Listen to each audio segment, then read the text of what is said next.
અમદાવાદના ઓઢો વિસ્તારના રબારી વસાહતમાં ડિમોલેશનની કામગીરી હાથ ધરાઈ, જ્યાં એએમસી દ્વારા છેલ્લા 3 દિવસથી આ મેગા ડિમોલેશન ચાલી રહ્યું છે। સરકારી વસાહતમાં ગેરકાયદે દુકાનો અને મકાનો દૂર કરાયા। અંદાજે 150 થી 200 દુકાનો અને મકાનો દૂર કરવાની આ કામગીરી હાથ ધરાઈ, જ્યાં લોકોને નોટિસ આપી હોવાથી અનેક લોકો દબાણો જાતે દૂર કર્યા હતા।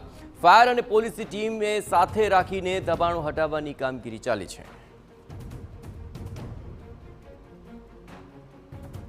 અમદાવાદના ઓઢવ વિસ્તારમાં આવેલા રબારી વસાહતમાં છેલ્લા 3 દિવસથી કોર્પોરેશન દ્વારા મેગા ડિમોલેશનની કામગીરી છે તે શરૂ છે। જે રીતે આપ દ્રશ્યોમાં જોઈ શકો છો કે કોર્પોરેશનની અલગ અલગ ટીમ દ્વારા જે ગેરકાયદેસર બાંધકામો છે તેને દૂર કરવાની કામગીરી છે તે હાથ ધરવામાં આવી છે।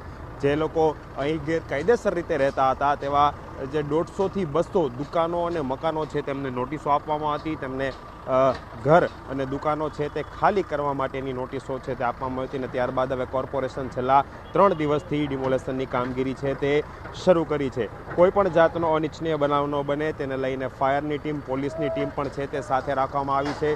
લોકોને પણ જે છે સાવચેતીના ભાગરૂપે તેમના ઘરોમાં રાખવામાં આવે છે। જોકે નોટિસને આધારે લોકો છે તેઓ મોટાભાગના લોકો છે તેઓ પોતાની ઘર વખરી લઈ અને અન્ય સ્થળો પર સ્થળાંતરિત થઈ ચૂક્યા છે। ઘણા બધા લોકો છે કે તેમને નોટિસ સામે વાંધો હતો ને તેઓ તહેવારો સમયે પણ જે આ ડિમોલેશનની કામગીરી છે તે બંધ રાખવાની માંગણી કરી રહ્યા હતા, પરંતુ સંક્રાંત ઉત્તરાયણના 1 દિવસ પહેલાં પણ કોર્પોરેશન દ્વારા સતત 3જા દિવસે આ જ પ્રમાણે ડિમોલેશનની કામગીરી શરૂ રાખવામાં આવી છે। જો કે હવે થોડા ઘણા જે દુકાન અને મકાન છે કે તેમનું ડિમોલેશન છે તે બાકી રહ્યું છે, પરંતુ છેલ્લા 3 દિવસથી સતત કોર્પોરેશન દ્વારા આ કામગીરી છે તે ચાલુ રાખવામાં આવી છે। કેમેરા પર્સન અરવિંદ સોલંકી સાથે હરીન માત્રાવાડિયા, TV9